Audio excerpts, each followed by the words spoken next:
Greetings. Welcome to Growth Hacking Show, where we have founders, CEOs, entrepreneurs, coaches, consultants, and serial entrepreneurs come and share their experience for other fellow entrepreneurs and business owners so that way they can avoid the costly mistakes and accelerate their business growth for their prosperity of their future.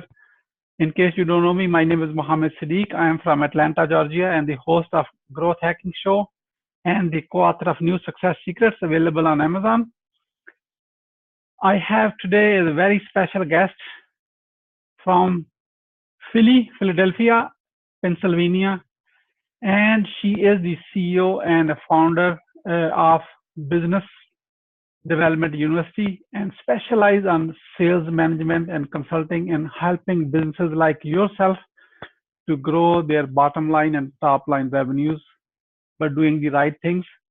Let me say she is not only the CEO of the company, she is also a hands-on. She is a consultant and coach herself, so that way she is not just talking about like a 35,000 high-level view. She is actually grinding it every day with their clients and sharing it with the whole team. Please join me to give a warm welcome to Lisa Peskin, CEO. Thank you so much. Lisa, welcome. Thank you. Lisa, let me start with this. Where were you? What happened? Who you were surrounded with that inspired you to get into a consulting and business growth?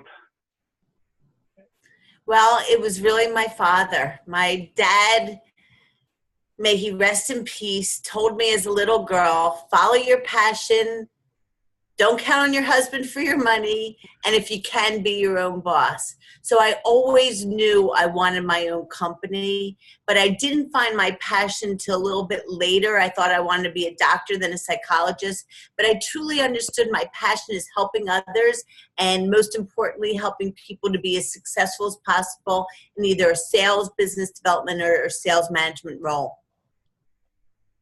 That is amazing. So based on you have worked in the sales and business growth almost over 30 years, 3 decades is a lot of time. I don't want to guess your age now, so that's why people are thinking too.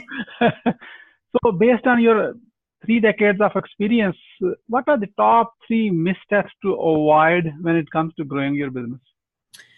Well, the first one is hiring from a pool of one. So the most important thing is surrounding yourself by really good team members. And oftentimes as a young entrepreneur, you will take somebody on your team without properly vetting them. So I think it's really important to make sure that you not only look for a good person, but a person that has potential to be a superstar on your team.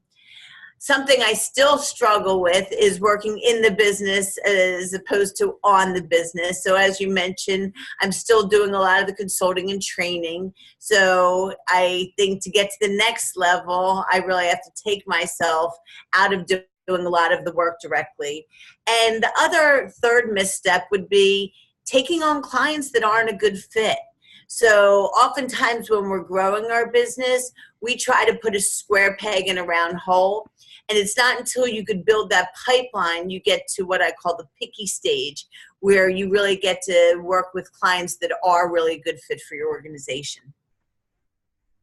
Thank you, Lisa. Great wisdom. Lisa, we live in recommendation age. You and I are on this interview because of Tom Gill, so recommended us. So what would you recommend the top 3 success secrets when it comes to growing your business?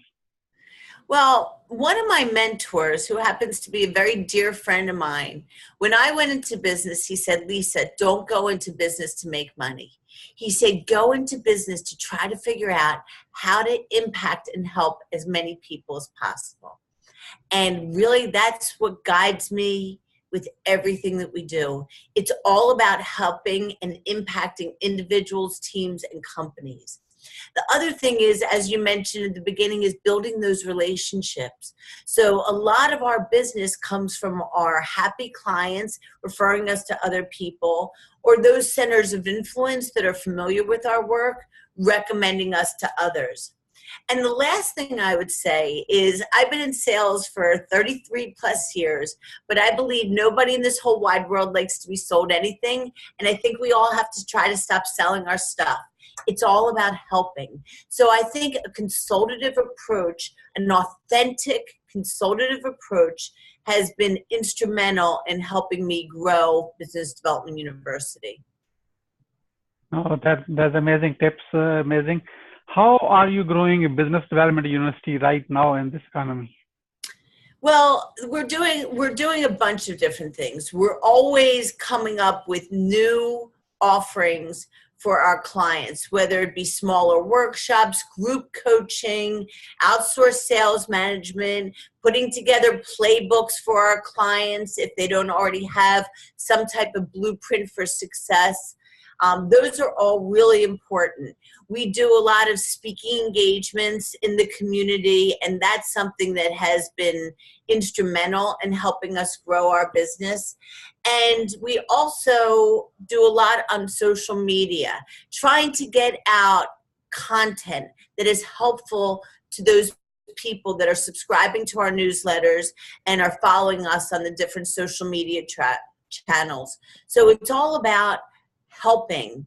That's what it's all about, figuring out different ways that we can help these companies and the individuals. Great, that's a great. You're building an ecosystem of like a community and actually feeding them the right content, so that way it's helping them to grow. And then I'm sure along the road, when they need a hand, they can raise their hand and say, Lisa, we need your help on implementing. And I don't believe it's a cookie cutter approach, really. When I was in sales management at ADP, I wanted them all to be little Lisa Peskins. And what I found through my business for the past 15 years is different individuals and different companies have different needs. And it's not about giving them a cookie cutter solution, but really understanding how we can impact the performance and then providing them the tools and services that we can help them close that gap. Lisa, I'm going to ask some kind of grilling question, and it's kind of personal. Running a business is a roller coaster. Sometimes it's going up and sometimes it's going down. That's, I'm sure in 30 years, you have probably seen highs and lows. So what keeps you going in a down moment when business is down? Well, first of all, one of the things I've learned is we have control of these ups and our downs, because there's a direct correlation between the activities that we do and the results that we get. So if we continue to do the right activities during the up times, we don't necessarily get those down times. But when we do have slight decreases in our pipeline, it is about making sure you're doing all the activities to fill that pipeline with good qualified prospects on a consistent basis.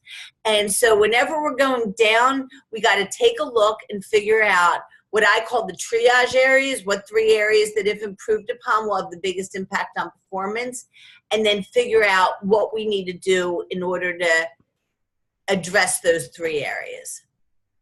Oh, that's a great wisdom again.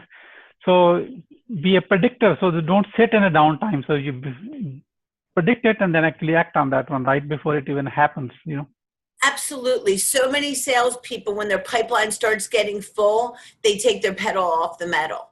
And we got to make sure we keep that pedal steady and continuously prospect, because when our pipeline is full, we can be in that picky stage. When the pipeline starts decreasing and sales start decreasing, we start pushing more, and then our close ratios will go down.